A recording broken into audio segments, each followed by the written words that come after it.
Sulawesi Selatan. Halo Desi, halo Enrekang. Dan seperti yang aku bilang tadi, Wak, kisah yang diceritakan Desi ini ninggalin trauma yang cukup dalam untuk dia. Karena setelah kejadian itu, Desi nggak mau makan, nggak mau minum, dan selalu tiba-tiba nangis aja gitu selama 3 hari. Nah, tapi sebelum masuk ke ceritanya, Wak, Desi ini sempat menceritakan tentang latar belakangnya. Jadi, Desi ini lahir di sebuah kampung di Sabah, Malaysia, Wak. Nah, ayah Desi bekerja sebagai mekanik traktor yang sering tebang kayu di dalam hutan. Kan ada tuh mobil traktor yang sering tebang kayu dalam hutan kan? Nah, kalau misalnya rusak ya bapaknya Desi inilah yang bakal perbaikin. Jadi bisa dibilang ayahnya si Desi ini sering di hutan lah kan, dan biasanya pulang kalau lagi libur aja, Wak. Nanti kalau misalnya ayahnya lagi kerja, Desi ini tinggal berdua aja lah sama mamanya, dan biasanya nginap di rumah neneknya yang memang hanya berjarak beberapa rumah gitu dari rumah mereka. Jadi bisa dikatakan masih tetanggaan lah gitu sama neneknya kan. Nah, Desi ini, Wak, tinggal di desa kelahirannya sampai umurnya sekitar 7 tahun. Nah, cerita yang diceritain sama Desi ini terjadi memang di saat Desi masih berusia 5 tahun. Jadi memang waktu si Desi ini masih kecil kali. Tapi karena saking bikin traumanya, Desi ini masih ingat sekali sama apa yang pernah terjadi. Bahkan sampai hari ini pun, di saat si Desi ini udah berusia 20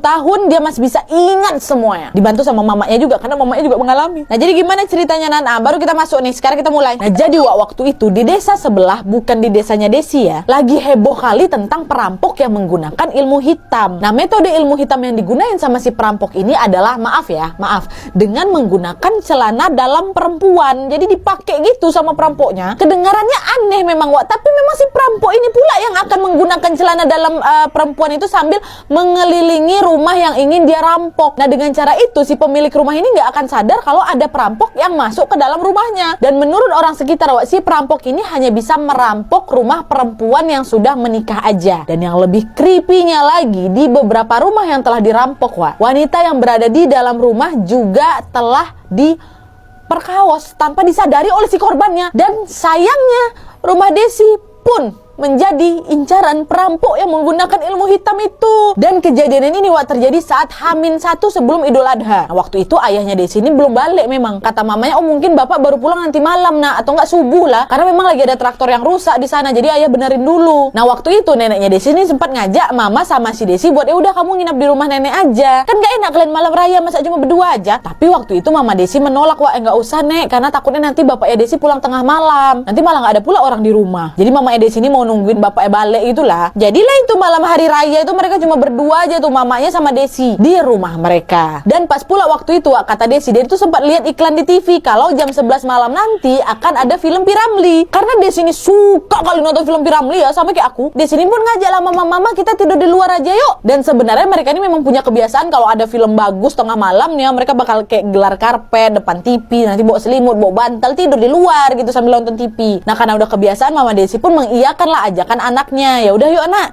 sambil nunggu bapak juga nih kita di luar. Jadilah malam itu mereka berdua pun tidur depan TV dengan keadaan lampu ruang tamu pun dinyalakan, Wak. Nah, sebelum masuk ke waktu kejadian ini, Wak, ya, Desi ini juga sempat ngejelasin posisi barang-barang di dalam rumahnya yang nantinya akan ada kaitan dengan kejadian nih. Nah, pertama, baju kurung yang akan digunakan mamanya buat hari raya besok digantung di depan lemari. Nah, terus ada uang untuk beli ayam besok sesudah sholat Idul Adha sekitar 25 ringgit Malaysia berada di atas TV. Nah, terus, Wak, di dapur ada pintu belakang kan. Nah, di samping pintu belakang itu ada kulkas. Nah, di samping kulkas ini ada kayak space kosong gitu, Wak. Lumayan besar lah space ya. Space dulu, barulah itu tempat piring, tempat kompor gitu ya. Jadi ada space kosong sini, ingat. Dan FYI juga, Wak, di belakang rumahnya si Desi ini bukit yang udah kayak hutan gitulah. Udah kayak gitulah setnya ya, terbayang mak kalian kan. Nah, sekarang baru nih kita masuk ke waktu kejadiannya, Wak. Nah, jadi di malam itu sebelum film P.Ramlee mulai, Desi udah ketiduran duluan. Jadi mama Ella yang nonton sendirian kan, tapi baru 20 menit nonton aja mama Desi pun juga ikutan ketidur dengan keadaan TV yang masih menyala. Dan menurut cerita mamanya Desi, sumpah malam itu mama tuh tidur kayak orang mati, nyenyak kali.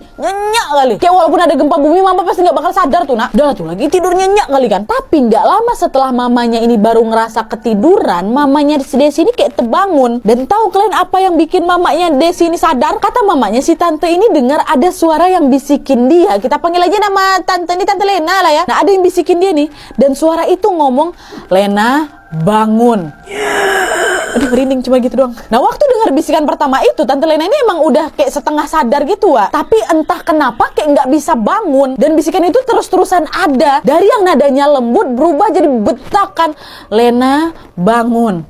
Bangun. Lena bangun, ada orang di belakangmu, kata dia gitu. Bangun. Si tante pun langsung tersentak terbangunkan. Dan tahu kalian apa yang dilihat sama mamanya Desi? Si tante lihat ada orang di belakangnya, dan orang itu tepat berada di antara Desi sama tante Lena. Jadi posisi malam itu tante Lena ini tidur ngebelakangin Desi, dan Desi juga tidur ngebelakangin mamanya. Jadi punggung ketemu punggung. Nah di tengah-tengah itulah orang itu. Dan kalian tahu orang tuh lagi ngapain? Orang itu lagi gunting selimut yang dipakai sama si tante. Dan yang digunting itu pas kali di bagian, maaf ya, bagian ini bokongnya tante. Jadi macam orang yang pengen ngambil celana dalam mamanya si Desi. Nah di antara sadar nggak sadar tante ini ngelihat si perampok nutupin kepalanya pakai rok dari baju kurung yang digantung depan lemari. Dan kalian tahu nggak sih, baju kurung itu kan ada atasan ada bawahannya kan. Nah ini yang dipakai sama perampoknya bawahannya, roknya. Dan perampok itu nutupin kepalanya dengan mukanya pakai bawahan baju kurung tadi. Aduh creepy banget. Jadi kayak dibuatnya kayak ninja gitu loh, ditutupin kayak gimana lah, pokoknya ditutupnya nampak cuma matanya aja tuh. Dan si orang ini pun pas berada di bawah lampu. Dan waktu itu tante Lena sama perampok ini sempat kayak tatap-tatapan gitu. Mereka tatap-tatapan sepersekian detik. Tapi yang bikin ngerinya lagi, kalian tahu si perampok ini ngapain? Perampok ini meletakkan jari telunjuknya di depan mulutnya sambil tersenyum dan matanya melotot. Kata dia gitu, seolah-olah nyuruh si tante Lena ini diam. Aduh merinding. Kenapa? Padahal ini orang. Terbayang aku. Nah kenapa mamanya di sini tahu kalau dia tuh tersenyum? Karena ketengok dari matanya. Gini mungkin berarti mata itu, tapi melotot. Dan di saat itu tante Lena ini kayak ngeblank gitu loh, ngelihat perampok itu seolah kayak terhipnotis untuk tetap diam. Bahkan dia ini si tante ini hampir kayak kehilangan kesadarannya lagi. Tapi di saat hampir gak sadar lagi ini, tiba-tiba suara bisikan yang tante Lena dengar pertama kali itu dengar lagi. Dan kali ini suaranya teriak gitu loh di telinga tante Lena. Ambil anakmu, lari, Lena, lari. Kata teriakan itu. Tante Lena yang tadinya mau hampir tumbang tuh langsung tersadar sesadar-sadarnya. Dan tanpa keraguan lagi si